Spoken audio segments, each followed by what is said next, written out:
Hello friends, ఎలా ఉన్నారు? జీవితంలో సంతృప్తి పడటం అలవాటైన వ్యక్తి ఎప్పుడూ సంతోషంగానే ఉంటాడు. అది తెలియని వాళ్ళు ఎప్పుడూ బాధపడుతూనే ఉంటారు. అడ్డుకట్టతో ప్రవాహాన్ని ఆపవచ్చు, కానీ డబ్బు కట్టలతో ఊపిరి నిలపలేరు. బాధలో ఉన్నప్పుడు డబ్బు ఇచ్చే ధైర్యం కన్నా మీ అనుకున్న వాళ్ళు ఇచ్చే ధైర్యం గొప్పది. ఒక మనిషి ఊరికినే మారిపోడు. వారి వెనుక ఉన్న బాధ, వారి చుట్టూ ఉన్న మనుషులు ప్రవర్తన వారిని మార్చేస్తుంది. బలంగా నమ్మితే సరిపోదు. బలహీనతలను వదిలితేనే బ్రతుకు మారుతుంది. ఆలోచన లేని ప్రతిస్పందన, ప్రయత్నం లేని ఓటమి, అవగాహన లేని విమర్శ, సంపాదన లేని ఖర్చు, వీటి వల్ల జీవితంలో అతి ముఖ్యమైన వాటిని కోల్పోవలసి వస్తుంది. కొందరిపై అతి విశ్వాసం మిమ్మల్ని నాశనం చేస్తుంది. కాలాన్ని వృధాగా గడుపుకుంటూ పోతే గతం అవుతుంది. గెలుచుకుంటూ పోతే చరిత్ర అవుతుంది. ఒకరి కష్టం మీద బ్రతకకుండా తమ రెక్కల కష్టాన్ని నమ్ముకొని బ్రతుకుతున్నవారు జీవితంలో ఎవరి ముందు తలదించకుండా తల ఎత్తుకుని జీవిస్తారు. ఈరోజు వేరొకరి గురించి నీతో చెడుగా చెప్పేవారు రేపు నీ గురించి కూడా ఇంకొకరితో అలాగనే చెప్తారు. ఎందుకంటే వారి స్వభావం అలాంటిది. అందుకే ఇంకొకరి గురించి చెడుగా చెప్పేవారి విషయంలో జాగ్రత్తగా వివేకంగా ఉండాలి. చేతిలో డబ్బు ఉంటే నిన్ను నువ్వు మర్చిపోతావు, కానీ చేతిలో డబ్బు లేకపోతే ప్రపంచం నిన్ను మర్చిపోతుంది. నీ గమ్యం ఎంత ఎత్తులో ఉన్నప్పటికీ దానిని చేరుకునే మార్గం మాత్రం నీ కాళ్ల కింద నుండే మొదలవుతుంది. ఎవరో మిమ్మల్ని విమర్శించారని మీరు వాళ్ళని విమర్శించక్కర్లేదు. మీ గురించి మీకు మాత్రమే తెలుసు. విమర్శలదేముంది? నిమిషానికి ఒకటి పుట్టుకొస్తూనే ఉంటాయి. జీవితం చాలా చిన్నది. ఎవరినో ద్వేషిస్తూ కాలాన్ని వృధా చేసుకోవద్దు. క్షమించడం నేర్చుకో. సంతోషంగా జీవించు. వెలుగు మీకు దారి చూపదు, దారిని చూపిస్తుందంతే. దారినే చూస్తూ కూర్చుంటే ఎప్పటికీ గమ్యాన్ని చేరలేదు. మనస్సు ఎంత నిర్మలంగా ఉంటే దాన్ని నియంత్రించడం అంత సులభం. బాధపడ్డా పర్వాలేదు, కానీ ఎక్కడా బయటపడకు. ఎందుకంటే కాలం ఎప్పుడూ ఒకేలా ఉండదు. ఈ రోజు మీ ఆత్మీయులే రేపు అని కానీ వాళ్ళు కావచ్చు. ఈ రోజు నీ బంధువులే రేపు రాబందులుగా మారొచ్చు. అందుకే నీ బాధ నువ్వే భరించు, ఎవరితోనూ పంచుకోకు. మనసుకు సంతోషం వచ్చినా బాధ వచ్చినా ముందుగా వచ్చేవి కన్నీళ్లు. మనతో ఎవరున్నా లేకున్నా చివరి వరకు మనకు తోడుండే గొప్ప నేస్తం కన్నీళ్లు. జారిపడే కన్నీటి చుక్క బరువుగా ఉండకపోవచ్చు, కానీ దానిలో ఉన్న బాధలు భావాలు మాత్రం చాలా బరువైనవి. మీ సంతోషాన్ని హరించేది ఏదైనా ప్రమాదమే. వీలైతే దూరంగా ఉంచండి, లేదంటే మీరే దూరం జరగండి. ఉన్న చోటు వదలకపోతే మార్పు కనిపించదు. అది ఆలోచనల్లో అయినా జీవితంలో అయినా. మీ బాగు కోరే వాళ్ళు మీ తప్పుని ఎత్తి చూపి సరిదిద్దుకునే మార్గం చూపుతారు.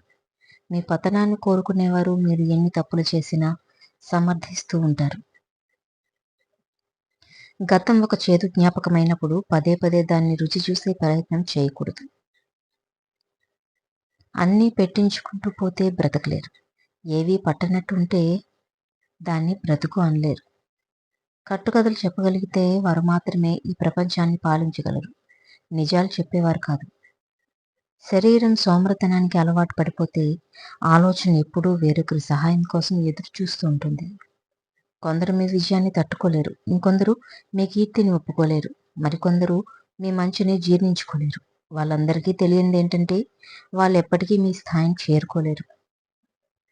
తన జీవితం కంటే పిల్లల జీవితం బాగుండాలని ఆలోచించి శ్రమించే నిస్వార్థ మనిషి తండ్రి మాత్రమే.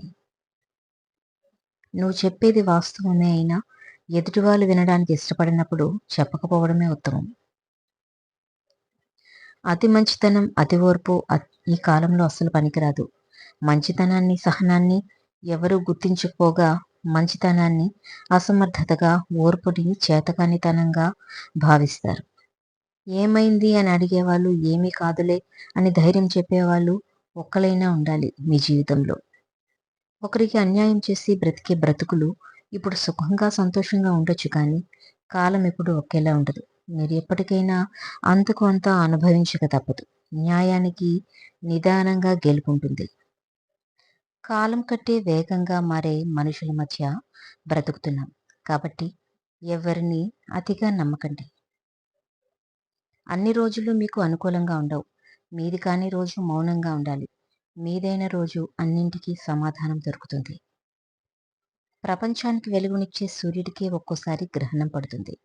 వెలుగు రాకుండా చీకటి కమ్మేస్తుంది. అలాంటిది ఒక సాదాసీదా మనుషులం. మనకి కష్టం రావడంలో వింతేముంది?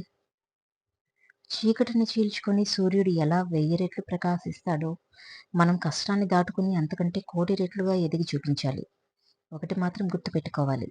ఆ చీకటి, ఈ కష్టం రెండూ శాశ్వతం కాదని. మనస్సు ఎంత నిర్మలంగా ఉంటే దానిని నియంత్రించడం అంత సులభం. నిందించడంలో ఉన్న శ్రద్ధ అర్థం చేసుకోవడంలో ఉండదు కొందరికి. నీ జీవితం నీ చేతుల్లోనే ఉంటుంది. దాన్ని చక్కదిద్దుకోవాలనే ఆలోచన నీలో మొదలైతే ప్రతి సమస్య నీకు చిన్నదిగానే కనిపిస్తుంది. ఒకరిని నాశనం చేయాలని దుర్బుద్ధి ఉన్నవారు చివరికి వారే నాశనం అయిపోతారు. అదే కర్మ.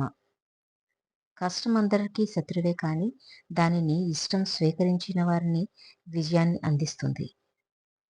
జీవితంలో 10 మందిని బాధపెట్టి ఎదగడం గొప్ప కాదు. 10 మంది బాధను తీర్చి ఎదగడమే గొప్ప. కన్నీళ్లు తుడిచేవారు లేకపోయినా పర్వాలేదు కానీ ప్రతి క్షణం కన్నీళ్లు పట్టించేవారు మాత్రం ఉండకూడదు. చాలా వరకు నిజాలు బయటపడేది ఎక్కువ బాధలో ఉన్నప్పుడు లేదా ఎక్కువ కోపంలో ఉన్నప్పుడు మాత్రమే. మిమ్మల్ని సంతోషంగా ఉంచడానికి ప్రయత్నించే బంధం ఏదైనా గొప్పదే. కష్టమైన పని నిన్ను నువ్వు తెలుసుకోవడం. అది తేలికైన పని ఇతరులకు సలహాలివ్వడం. మనిషి చచ్చిపోతే అందరికీ తెలుస్తుంది కానీ మనసు చచ్చిపోతే ఆ బాధను మోసేవారికి తప్ప ఇంకెవరికీ తెలియదు.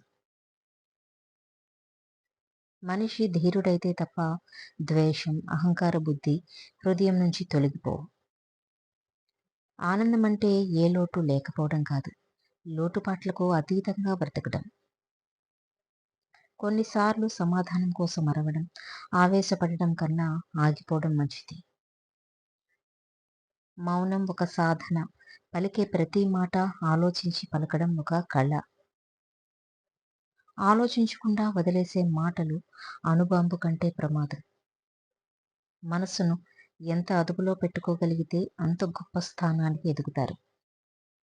నిజమైన మేధావి తనకు ఏమీ తెలియదని చెప్పుకుంటుంటాడు.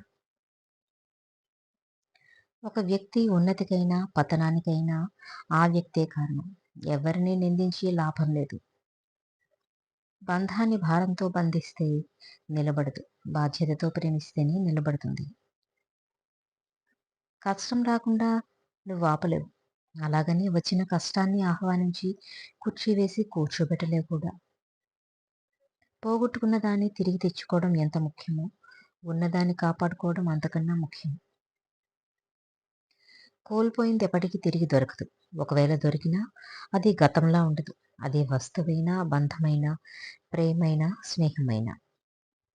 నీ జీవితంలో నువ్వు నేర్చుకోవలసిన అతిపెద్ద పాఠం జీవితంలో ఎవరికీ భయపడకు. దేనికి భయపడకు. ఎన్నడూ భయపడకు. ఒక పేదవాడు ఒక ధనవంతునికి మధ్య ఉన్న తేడా వారిద్దరూ వారి వారి సమయాన్ని ఎలా ఉపయోగిస్తున్నారు అన్న దానిపై మాత్రమే ఆధారపడి ఉంటుంది. నీ ఆదాయం రెట్టింపు కావాలంటే నీ శ్రమ 3 రెట్లు కావాలి. చాలా కష్టంగా ఉంటుంది గాయాన్ని భరించడం. ఎప్పుడైతే మీ తప్పు లేకుండా శిక్ష అనుభవిస్తుంటారో అప్పుడు. ధైర్యంగా కష్టాలను ఎదుర్కోవడమే జీవితం. బాధలున్నా దిగమింగి నవ్వడమే జీవితం. గెలుపొంది ఆనందించడమే కాదు జీవితం. ఓటమిని చిరునవ్వుతో స్వీకరించడం కూడా జీవితమే. జీవితంలో ఏమున్నా మొహం మీద చెప్పడం నేర్చుకో. లేకుంటే ప్రతిదానికి సంజాయిషి ఇవ్వాల్సి వస్తుంది. తనకెప్పుడూ కష్టాలు రాకూడదని కోరుకోవడం మనిషి తత్వం. తనకు వచ్చిన కష్టాలు ఎవరికీ రాకూడదని, సమస్యలతో తనలాగా ఇంకెవరూ బాధపడకూడదని ఆలోచించేది మానవత్వం.